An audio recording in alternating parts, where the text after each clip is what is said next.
Okay, all right. This is the boring hour, so please don't go to sleep. Хорошо, этот час будет скучным, поэтому, пожалуйста, не засните. So I'll try and liven it up with some verses when we get there. И я попытаюсь это дело оживить некоторыми стихами, из Библии, когда мы на них доберемся. Okay, so we want to go now from words and go up to the bigger sections.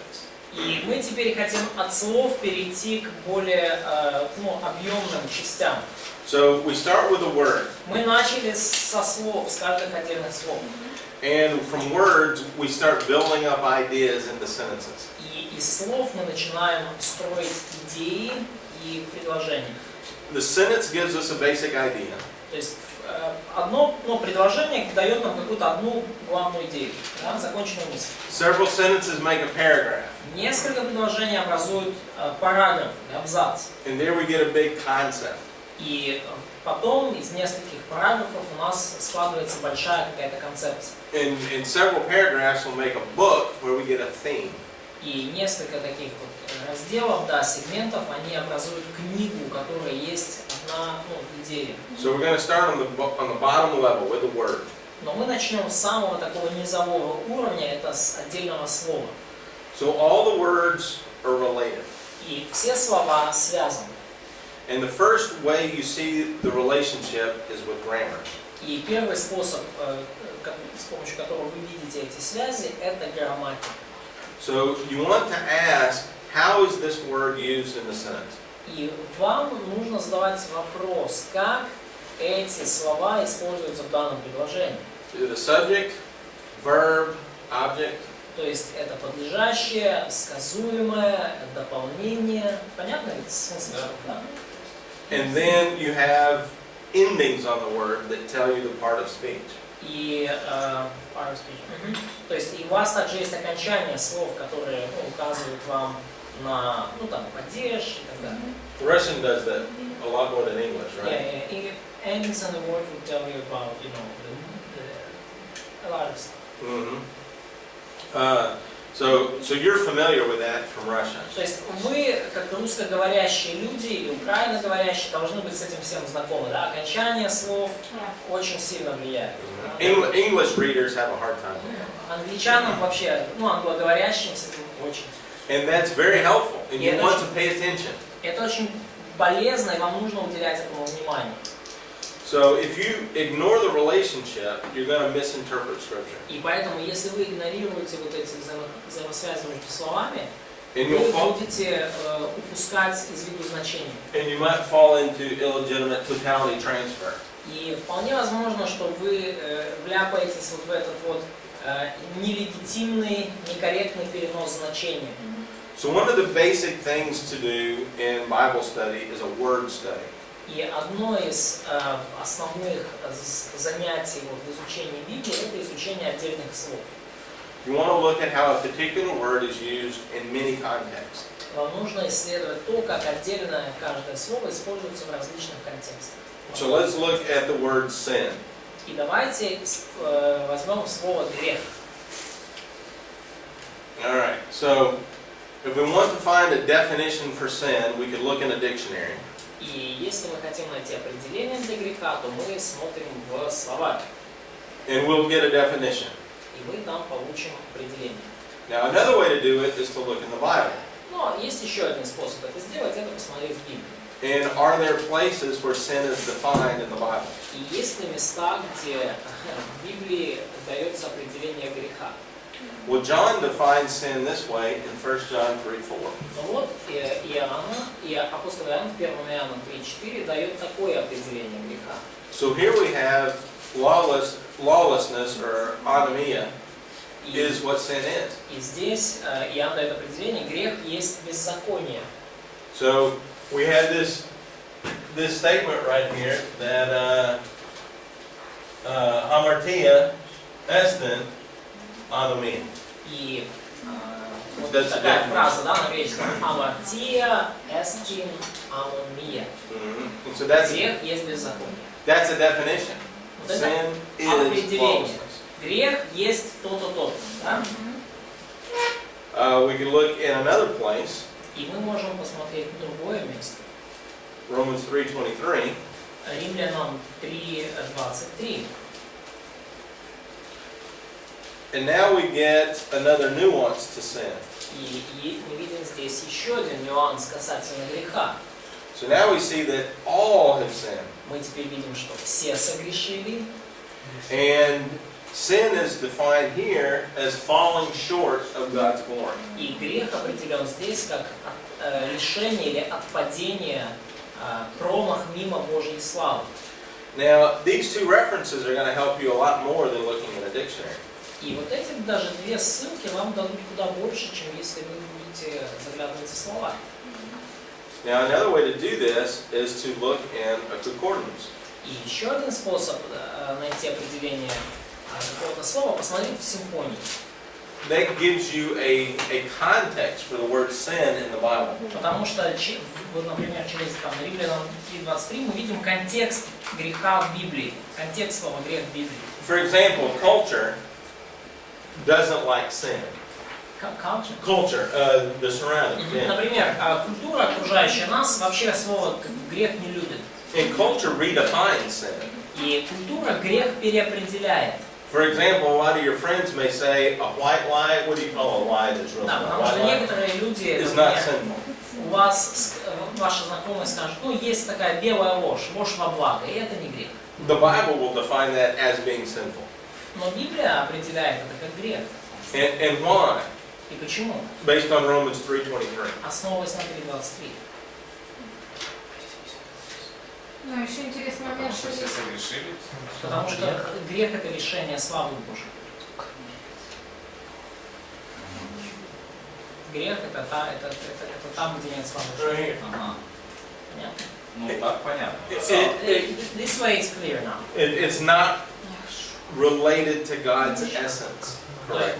То есть, потому что грех это то, что не связано с божественным существом. По сути, из этого The определения. glory of God defines what Это is уже sinful. толкование, да? То есть, слава нет. So now we're doing an interpretation, in fact, yes? Yes. Да. Mhm. То есть, слава Божья определяет, что есть грех. Mhm. Now this right here is what a concordance will look like. Ну, и вот здесь, например, одна из таких симфоний, да, то есть, с помощью софта, So this is the English word sin, вот есть английское слово грех. and this is how it's used in all of these verses of the Bible. И вот так оно используется во всех этих стихах Библии. And so you can look up one word and you'll see every use in a concordance. И вы возьмете, можете взять одно слово и увидеть все его использования в симфонии. Ну, понятно, в определенном переводе. Да? Now if you did a complete study of sin, it would take you a long, long time. И если бы вы решили сделать такое полное, всеобъемлющее исследование греха, то у вас бы это заняло много-много времени. Sin is a very common term in the Bible. Потому что грех в Библии это очень общераспространенный термин. 538 в стандартной Библии. But sometimes you'll find a verse or two that will give you that definition. Но иногда среди вот всего этого упоминания о грехе вы можете найти 1-2 стиха, которые дают определение греха. Да? Понятна разница между упоминанием и определением? Now there are several ways of looking at a word. И есть несколько способов, как вы можете смотреть на слово. One is to do a historical study. Исследовать слово можно, во-первых, через историческое исследование. For example, hamartia is the Greek word for sin. Например, хамартия, греческое слово для греха, для обозначения греха. Now in Homer's time, it meant to miss the mark with an arrow. Но во времена Гомера, да, во времена греческой, такого расцвета греческой поэзии, хамартия буквально означало выстрелить из лука и промахнуться мимо цели. That's not the biblical definition. Но это не библейское определение. The biblical definition, as we saw, is a transgression of God's law. Библейское определение греха – это преступление против божественного закона. Or it's something, нарушение. it's something that doesn't line up with God's essence. Либо нечто, что не соответствует сущности, характеру Бога, Его славе. So sin in the Bible is more than a mistake. И потому грех в Библии это больше, чем просто ошибка. So you can't say sin was, oh, I just missed the target. И нельзя сказать, что грех это просто, я промахнулся мимо мишени. So we want to be careful when we define words over the course of history. И потому нам нужно быть очень осторожными, когда мы определяем слова, скажем так, используя какие-то их исторические значения. So what a word meant in 800 BC is different than what it means in 300 BC. И то, что слово означало, например, в 800 году до нашей эры, это не то же самое, что слово значит в 300 году до нашей эры. Now, there's another way of looking at words, and that's called etymology. Etymology. Да, есть еще одно слово. Есть еще одна дисциплина для исследования слов. Это подход к исследованию слов. Это энтомология. Энтомология. То есть до этого было историческое исследование, сейчас энтомология. And so the way a word is put together really doesn't give its meaning. И то, как слова соединены вместе, не дает, it doesn't give the meaning. Yes? Does not. Это не дает нам значения. I'm trying to think of an example. Let's see. But I've heard this about the Russian Bible, is that many have a hard time reading the Russian Bible. Is that true? Because of the vocabulary? Modern time readers? Yeah, modern time versus the old time meanings. Да. Я знаю это вот о синодальном переводе, да, что современные читатели, особенно молодые, с трудом воспринимают синодальную Библию. So you know words change Потому over что time. значение многих слов со временем изменилось. It's a, I think, good illustration of truth and righteousness, правда. So, like the old Russian Bible used word pravda for righteousness. Oh, really? Oh, used for righteousness. Yeah, for righteousness. But now word pravda means truth. Truth. Okay. And that's why, righteousness, pravda от веры, righteousness by faith, it is pravda от веры. It's really kind of hard. It's really hard to understand. Yes. Пример, который вы помните, да, правда и праведность. То есть когда-то правда значила праведность, сейчас правда значит истина. Да, вот это энтомология. So entomology is development of meaning. And then the etymology is putting a word together. It has two parts, and it puts together what doesn't mean the same thing. And it's generally, etymology is where a word comes from, I think. And so the old time meaning isn't what it means today. Да, то есть этимология слова, да, это этимология, я прошу прощения, это моя ошибка, этимология. И это происхождение слова, откуда оно пошло, история значения. So one way to look at words is called diachronic, which is through time. You can look at a word and its change of meaning through time. И один из способов исследовать слово это вот diachronic. Diachronic. D-I-A-C-H-R. Yeah, I understand, but we You don't have that word, okay. Диахроника, короче, посмотреть, как слово развивалось, значение слова развивалось во времени. And that's one approach, but it's not necessarily helpful. Но это один подход, и совсем не обязательно он вам чем-то поможет. Now there's another way is looking at the same word at the same time. Другой подход это смотреть на одно и то же слово в одно и то же время. And for example, different authors will use the same word differently. И, например, разные авторы одно и то же слово могут использовать по-разному. For example, Paul and John use eternal life in different ways. Например, апостол Павел и апостол Иоанн слово «вечная жизнь» используют по-разному. And they'll use believe in a different way. Слово «верить» используют по-разному. And you want to pay attention to that. Born from God. Let's take an example of the word cosmos. Ну, давайте вот как пример возьмем слово «космос». And as a matter of fact, I saw cosmetica. Cosmetiki is Yeah, exactly. Да, косметика, да? And we'll see that that's part of the meaning of this word. И, кстати, мы видим, что вот эта часть, вот значение слова космос, оно связано с косметикой. So let's look at. So is it connected with the order? Yes. Да. Да, да. So, cosmos in the Bible can be used many ways. И слово космос в Библии может использоваться многоразличными способами. Let's look at John 1:10. Давайте посмотрим на Иоанна 1:10. So here, cosmos is used 3 times. Вот здесь слово космос используется сразу 3 раза в стихе. Now, in the first phrase, he was in the world. Вот в первой фразе, да, он в мире был. What Да. does world mean there? Что здесь значит мир?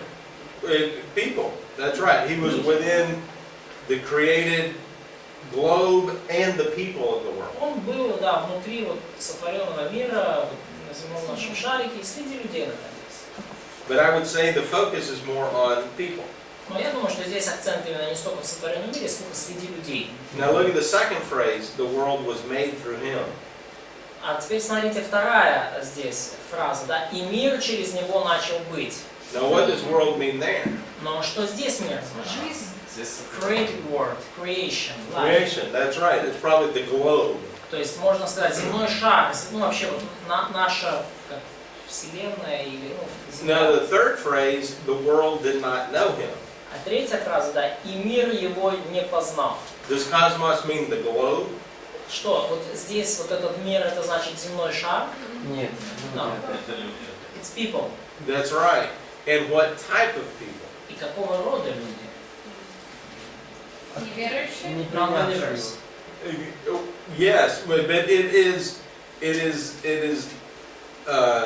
probably more related to culture. World system. Yeah, the world system. Да, мирская система, культура. То Mhm. есть это подобное слово, которое будет, ну, такое же в 1 Иоанна 2:16-15. It's like the word in 1 John 2:16, like the word, Не любите flesh, мира. and the don't like that word. Да. Да, Да. да, в этом смысле. So we have 3 different nuances to the meaning of the same word. То есть мы видим 3 нюанса в значении одного и того же слова. 3 оттенка, 3 смысла. Now, in the first phrase, world is in a prepositional phrase. И в первой фразе используется вот в мире как ну, вводная фраза, да. Is he listening? Естественно, очень. So we have this phrase, Вводная фраза, да. in. Предложная. Спасибо большое. Предложная фраза. So in gives a location. И вот это в мире да, дает нам понимание места. Да, That где. location helps you with the meaning. И это место дает понимание вам ну, значение слова. А можно коротко разницу, как Иоанн жизнь вечную использует и Павел? Can you later give them difference in using term eternal life by Paul and Oh, by yes. John? Oh, we'll get to that. Мы еще до этого доберемся. When I drop these out, I want to get the juices flowing. I want to get the brain working. Да, я хочу, когда мы к тому вот этапу доберемся, я хочу, чтобы ваши мозги уже как-то так закрутились, заработали. Хорошо? So in that first phrase, we have in gives a location. И вот в этой первой фразе мы видим вот это в предлог, и он дает нам определение места. And then we have the world was made, so it receives the action. И дальше мы видим вот фразу «и мир через него начал быть». То есть мир, то есть было совершено какое-то действие в отношении мира. So it's the object of creation. То есть мир здесь является ну, объектом сотворения, да, сотворенным объектом. In the third phrase, we have the world related to this verb of knowledge. И в третьем сказано, что мир, этот мир связан как-то с глаголом, да, ну, не познал, с познанием. глаголом познавать. So world is the subject of То the есть, third phrase. да, то есть понятная идея, да, в мире, да, в первой фразе, здесь указание на место. В мир во второй фразе мир начал быть. Мир как объект действия, да, объект стоит. In Третий мир субъект, да, мир не познал. world has a mind. It И у can мира think. есть какое-то, в третьей фразе у мира есть какое-то сознание, да, то есть он его не познал, да, мир, вот этот мир в третьей фразе как-то мыслит. То есть вот это А там все время космос, слово одно и то So же. it's the same word cosmos in all three Correct. cases. Oh, Совершенно- so we moved by Ну, Да, то есть да, просто да, значение разное. да, я в сторону Yeah, there we видно, что go. это одно. Yeah. Надо еще как-то на доску выносить это, все So we понятно? have cosmos, and cosmos. Везде космос, но только разный космос. Все-таки у нас мир, да. Yep. And so you see 3 different nuances in one verse, Вы видите, в одном стихе 3 различных нюанса. but the meaning is guided by its relationship with the other words. Но значение мы всегда выясняем из в связи слова с другими словами. All right, let's look at this. В мире. Место, мир сотворен, объект, мир не познал субъект. Да? 3:17. John 3:17. John 3:17. Иоанна 3:17. So now once again we have 3 uses of the same word. И опять же, снова мы видим 3 использования одного и того же слова. So here we see the Son is sent into the world. И здесь мы видим, как Сын послан в мир, да? Бог послал Сына в мир. That is a place of habitation. То есть это, и здесь мир это место его, обитания, существования. Then he's going to judge the world. И потом Сын будет судить мир. So it's people, Yes. люди, да. And then in the last phrase, the world might be saved through Но him. чтобы мир спасен был через него. And so now the world receives this action. То есть теперь уже мир принимает это действие. Да? То есть мир является объектом спасения. Now let's look at another phrase here. И я хочу сейчас еще одну фразу здесь вам показать. John 15:19. Иоанна 15:19. Now we have a genitive case of cosmos used. И здесь у нас уже слово From the world. космос, да, мир в родительном падеже, то есть есть отношение именно происхождения. Что-то происходит от мира. So if someone is of the world Если бы вы там или кто-то были от мира, and the world loves that person, то мир любил бы своих. what is the world talking about there? О каком мире здесь речь? Система. World system, That's the culture. world system. Very good. Мировая система, Mhm. And so now he says, I chose you out of the world because this world hates you. И теперь сказано, как вы не от мира, но я избрал вас от мира, потому что ненавидит вас мир. So he wants to take us out of this system. То есть Бог хочет нас вытащить из этой системы. So now we're here talking about in 1 Peter 3:3, Ну давайте сейчас откроем 1 Петра 3:3. cosmos is related to the way a person looks.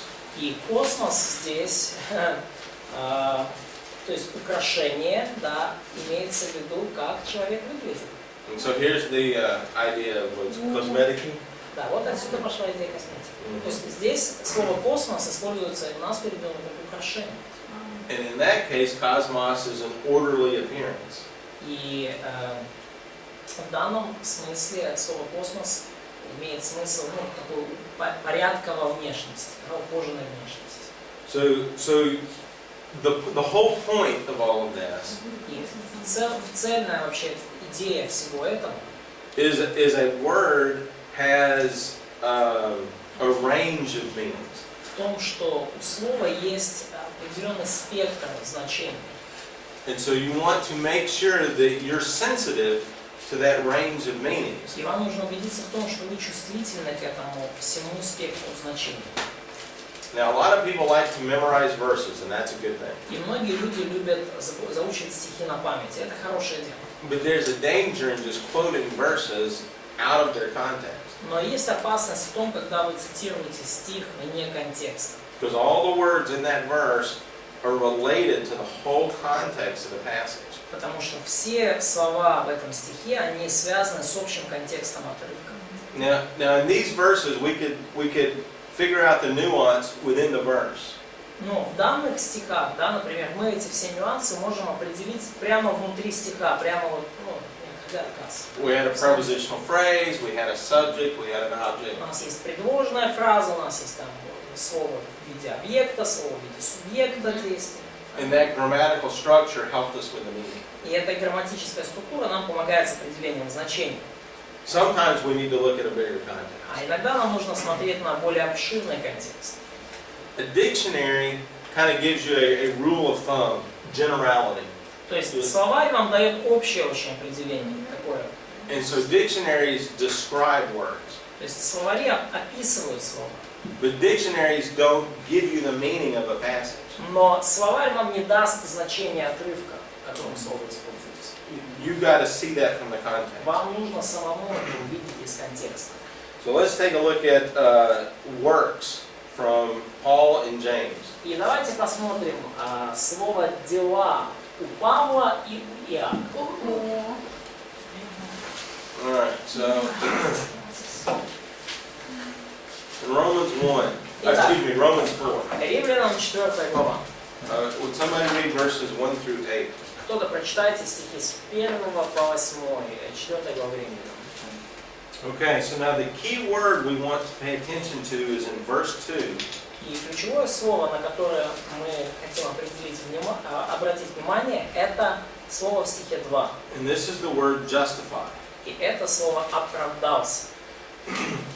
Now, in this passage, what is the relationship between works and believing? И в данном отрывке какие взаимоотношения между делами и верой? Какие взаимоотношения в данном in the whole passage? Yeah, in verses 1 through 8. Во всем этом большом отрывке с 1 по 8 стих, какие взаимоотношения между Авраам верой и оправдался делами? только верой. Контрасты.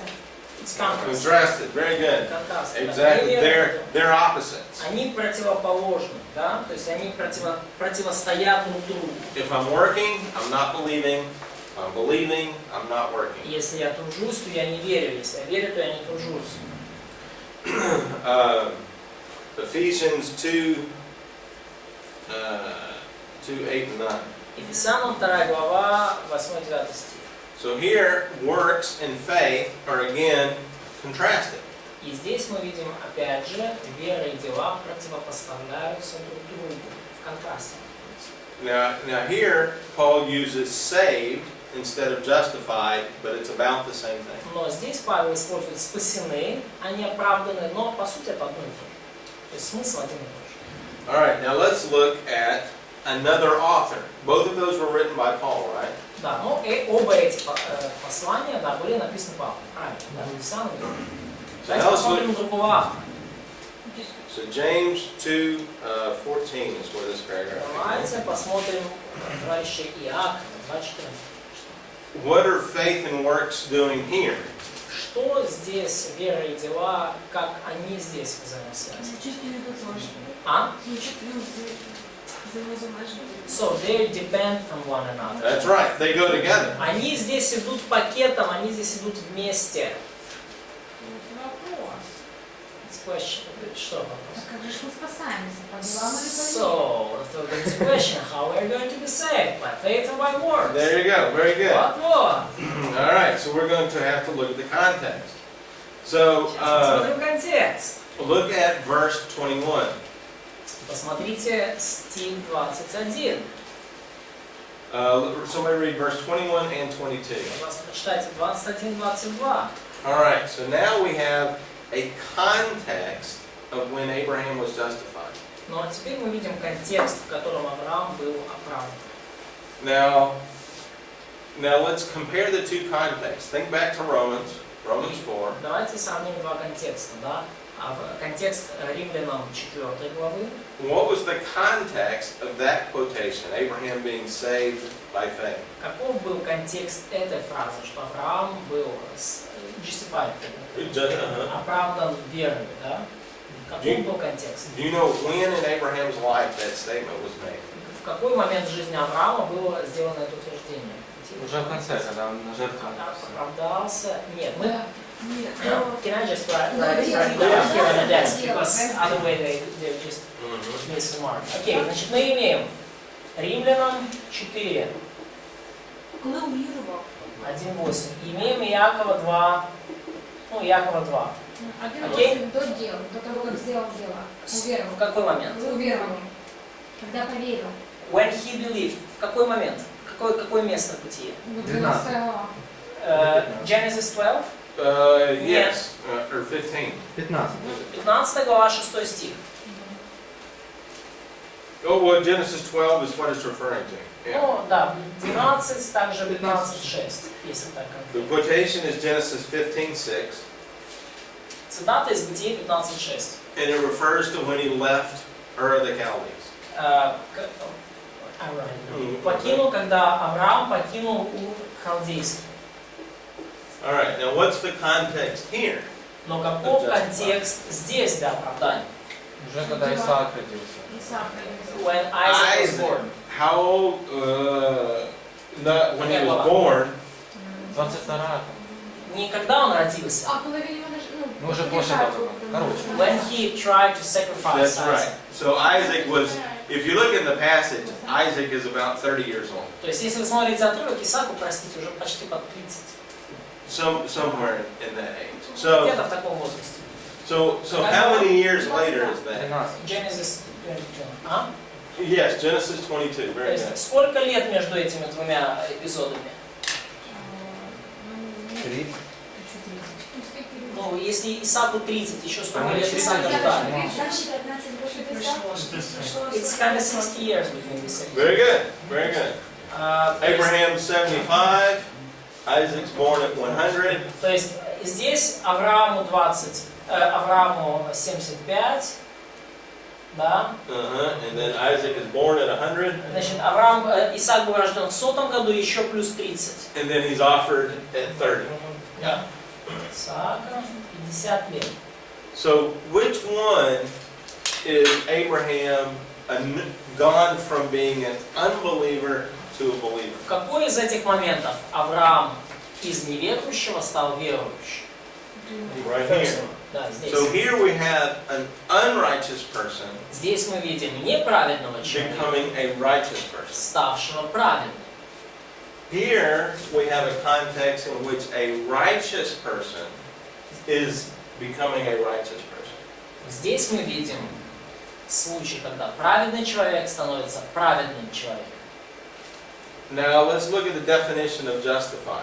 Но давайте сейчас рассмотрим определение слова «оправдан». Justify means to declare a person righteous. Слово «оправдан» буквально значит «провозглашен праведным». Да? То есть слово «оправдать» — это провозгласить, назвать кого-то праведным. It's the concept of a judge saying in court, this man is righteous. То есть здесь образ судьи, который в суде говорит, этот человек праведен, невиновен. Can a judge declare an unrighteous person Оправдан, righteous? Да? Can judge declare An unrighteous person righteous? Может ли судья назвать неправедного, виновного человека праведным, оправданным? For example, if a criminal comes into court, Например, преступник приходит в суд. can the judge say this man is innocent? Может ли судья сказать, этот человек невиновен? In Заслужил. Ukraine, it's a bad analogy. Well, in America, it's a bad analogy too, Ну, but в Америке это тоже не очень хорошая аналогия, не говоря уже про Украину. the judge has the power to say this man is innocent. Но у судьи есть власть сказать, что этот человек невиновен. Да. Now, if a righteous man comes into court, can the judge say this man is righteous? Но если праведный человек приходит в суд, и судья говорит, этот человек праведен, Why would a judge declare an unrighteous person righteous? Но зачем вы судье называть неправедного человека праведным? Перед людьми. Ну, щоб виправдовували його. Because he justifying him. He defined him that way, and in God's mind, why? Ну, то есть он определяет его таким образом, да, и почему в Божьем разуме неправедный человек, ну, становится праведным. Can you restate the question? I just not... Let's say a crime has been committed. Например, представьте, было совершено преступление. Sin against the law. Грех против закона. The unrighteous man comes into court. Why would the judge call that man righteous? Неправедный человек, преступник, приходит в суд. Зачем судья называть его праведным? Зачем? Не надо виноватым называть. He doesn't have to call him righteous. He should call him guilty. He could, Он but может назвать его виновным, да. if restitution for the crime was paid for, Но если возмездие, если плата за грех, заплата за преступление, ущерб был возмещен за преступление, да, then был he can уплачен, call him righteous. то тогда судья может назвать этого человека правильным. Now, that's what happened here. И это вот то, что здесь случилось. Now, how does Abraham receive that justification? И каким образом Авраам получил здесь это оправдание? Через віру. By faith. By faith. По вере. That's what Romans 3 was talking about, is that Jesus had paid the penalty for the sins. И вот это то, о чем говорит Римлянам 3 глава, что Иисус заплатил плату, да, уплатил в наказание за for the saints, For the sins of the world. In за Romans 3. грехи мира, да, он как в суде, да, оплатил ущерб. And so here, an unrighteous man is declared righteous. И здесь, таким образом, неправедный человек провозглашается праведным, провозглашается невиновным. Justify means to declare righteous. Оправдать означает провозгласить праведным. The context tells us Abraham went from unrighteous to righteous. И контекст говорит нам о том, что Авраам перешел из состояния неправедного человека в состояние праведного человека. Now let's look here. Но теперь давайте посмотрим здесь. If a righteous man comes in to the court, Входит в зал суда праведный человек. why does the judge declare him righteous? Для чего бы это судье называть его праведным? Як казала, констатація фактів. Like God said, he just stated the fact. That man demonstrated himself to be righteous. Но потому что этот человек продемонстрировал, показал, что он праведный. So how did he demonstrate himself to be righteous? Abraham, да? Abraham. How Как did Abraham Авраам demonstrate доказал himself свою to be праведность? righteous? Показал. Сахар, By Решение putting Isaac on the That's right, by works. делами. So we have two different contexts with the same word. И у нас есть, мы видите, с одним и тем же словом два разных контекста. So in this context, an unrighteous man was declared righteous И в данном контексте неправедный человек был провозглашен праведным by faith. по вере. Here we have a righteous man declared А righteous здесь мы видим, что праведный человек провозглашен праведным by works. делами, по делам. So here, works and faith are opposites. То есть здесь вера и дела противоположны, да, они противопоставлены друг другу. The unrighteous man's works don't make him righteous. Дела неправедного человека не делают его праведным. He committed a crime. Он совершил преступление. Here, the righteous man's works go with his faith. Но уже во втором случае дела праведного человека идут в пакете вместе с его верой. Faith already happened, and works is added. Вера уже случилась, да, вера уже произошла в жизни человека, но дела к этому еще добавляются, да, уже после веры. So we see here now a word has a context that goes with it. То есть вы видите, с каждым словом вместе идет определенный контекст. And this helps us with these sticky passages. И вот это нам помогает, когда мы разбираемся с такими трудными отрывками.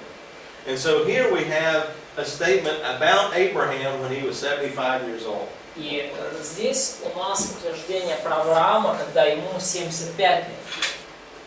And we notice that quotation right here И мы видим здесь эту цитату. in Romans 4 was when Abraham left earth. И в Римлянам 4 главе как раз и сказано, что вот это все говорит о моменте, когда Авраам покинул Харан. And so here in the context we have a quotation about Abraham with Isaac. Но здесь уже, в контексте Иакова, мы видим цитату об Аврааме, когда эпизод с Исааком уже. Two different contexts, 50 years apart. Два разных контекста, которые между собой расходятся на 50 лет по времени. So now let's make another observation in the James passage, Ну, verse давайте 26. еще одно наблюдение сделаем по Иакову в 26 стихе. Somebody read verse 26. Кто-то, почитайте стих 26. Ибо как тело без духа мертво, так и вера без дел мертва. Okay, you're a detective now. Теперь вы детектив. Поставьте себя на место детектива. And you find a body without a spirit. И вы обнаруживаете тело бездыханное, тело без духа.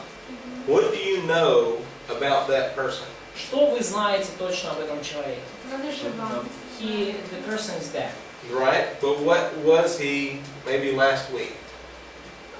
Но что вы можете сказать о том, теле, об этой личности, скажем, на прошлой неделе? А он был жив? So last week probably this body was living. He's living. На прошлой неделе, скорее всего, это тело было живым еще. So you know from verse 26 the person was alive. То есть вы знаете из стиха 26, что эта личность была живой. So we're dealing with live believers. То есть мы здесь имеем в виду с живыми верующими, ну или с неживыми. And we know this because we found a corpse. That's essentially what verse 26 is. Да, A то corpse. есть мы имеем дело с живыми верующими, потому что мы находим какие-то трупы в стихе 26. Тело без духа. So James is not dealing with people that were never alive. То есть Иаков не имеет дела тут в отрывке с людьми, которые никогда не были живы. Ну, не родились, условно говоря, духовно, да? Он имеет дело с духовно живыми людьми, с верующими. So our observations confirm what we're thinking. И наши наблюдения подтверждают то, что мы думаем. So you see how the context helps understand the passage. И вы видите, как контекст помогает понять отрывок. Так, все-таки, что с 26 стихом? So, what about verse 26? Потеряли спасение или не были спасены? Did they lose salvation or they have never been saved? Well, if you found a corpse, was that person alive? Но если вы находите труп, был ли этот человек жив когда-то? Был. Yes, he was. Он потерял общение с Богом и сейчас живет по плоти. So now he lost his fellowship with God and lived by flesh. Yes. Exactly. Совершенно верно. Now, did he lose his eternal salvation? Но потерял ли он свое вечное спасение? No. Нет. That's not what this is saying. Это из контекста всего Писания, So да? it's something we take from the context of the whole scripture. That's right. Совершенно верно. Because why would we not come to that conclusion? Почему? Why would we not? Why is that not a good conclusion? Но that he could lose. That he loses his salvation. Что, почему почему заключение о том, что человек потерял в данном случае спасение, оно некорректное, неправильное? Здесь не говорится спасение. Because it's not written about eternal salvation. True, but that conflicts with other passages. Но это противоречит другим отрывкам. Now let's talk about works again. Но давайте теперь поговорим снова о делах. Would you hire a dead body at $5 an hour? Наймете ли вы мертвое тело за $5 в час? No. Why? Нет. Почему? Что нам бесполезно. It doesn't make any value. No value, no production. Нет ценности, нет никакого толка от мертвого тела на работе. That's what James is about. Вот что хочет вам сказать я. Now we're dealing with words at the moment. Justify is the word we're dealing with. Но мы сейчас в Да, мы сейчас имеем дело со словами отдельными, да, и оправдание было одним из слов. We looked at cosmos, now we looked at justify. То есть мы смотрели слово космос, сейчас мы смотрим слово на But- мир, сейчас смотрим слово оправдание. But if we looked at the whole book, Но когда мы смотрим на всю книгу, we would look at the first verse of James, то мы смотрим на первый стих Иакова and who is he writing to? и кому он пишет. 2:14, yes? James 1:1, first verse. Хорошо, давайте смотрим вообще первый стих послания Иакова, Та 1:1. 12 племенам. To the 12 tribes. Very good. Verse 2 further defines it. Who is he writing to? Стих 22, как он определяет свою аудиторию? Brothers. Brothers. All right, we're dealing with brothers. Братья. And Мы then if имеем you дело read the next two verses, it's testing. с братьями, и читая стихи 3-4, мы видим контекст, что есть какое-то испытание веры. And if you look at verse 19, who is he writing to? И когда вы читаете стих 19, кому он пишет опять же? Братья.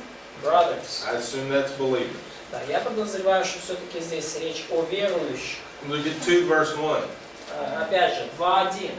Братья. Brother, again. Look at 3 verse 1. What's the very next verse say? Посмотрите 3:1. А что говорит следующий стих? Братья мои.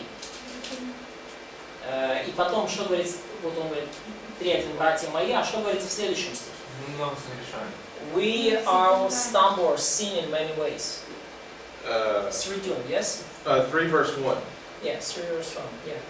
3 verse 1 says, I don't want you to become teachers. Ага, я прошу прощения, да, то есть остаток стиха говорит, что, братья мои, немногие делаетесь учителями. Is James talking to unbelievers and telling them, I don't want you to become teachers? Что, обращается Иаков к неверующим, говорит, немногие делаетесь учителями?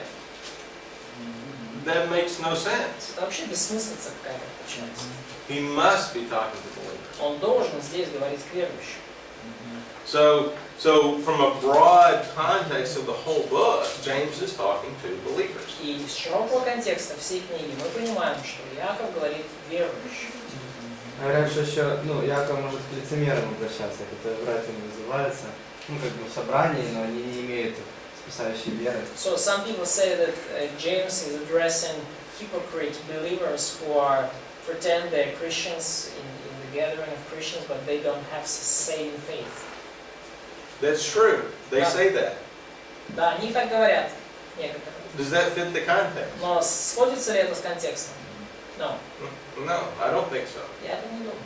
I think there's too many clues that say he's dealing with believers. Слишком много указаний, зацепок, которые нам подсказывают, что это говорит здесь все верующие. So, the point of what we're dealing with here И общая идея, да, то есть здесь, с чем мы имеем здесь дело? is words are defined by their context. Основная мысль. Слова определяются контекстом. Значение слов определяется контекстом. Cosmos can have several meanings in one verse. Слово «мир», «космос» может иметь несколько значений в одном стихе. They're slightly different, Они чуть-чуть отличаются. but it's based on, is it an object of a preposition? Is it a subject of a verb? То есть, но имеется, но надо всегда смотреть.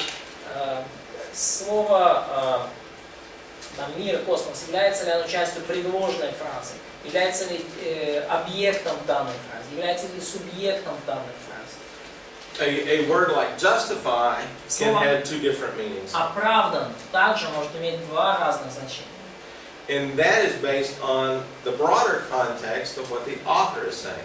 И уже the true meaning is based, yeah? И истинное значение определяется более широким контекстом того, о чем в данный момент говорит автор. Now notice that in justify, the definition is really the same. И обратите внимание, что в слове «оправдан» определение это по сути одно и то же в обоих случаях.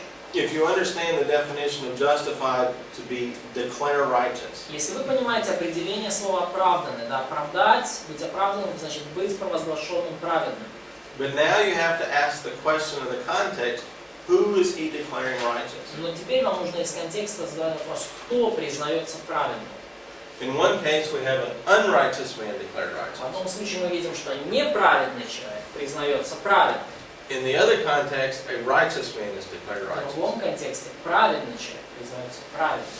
So really the definition is the same, but the context determines a doctrine that we're talking То about. есть определение одно и то же, но контекст говорит нам, о какой вообще доктрине речь.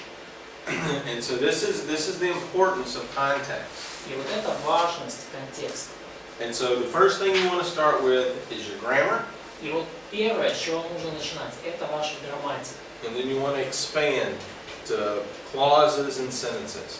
И потом уже вам нужно расширять ваш обзор до фраз и целых предложений.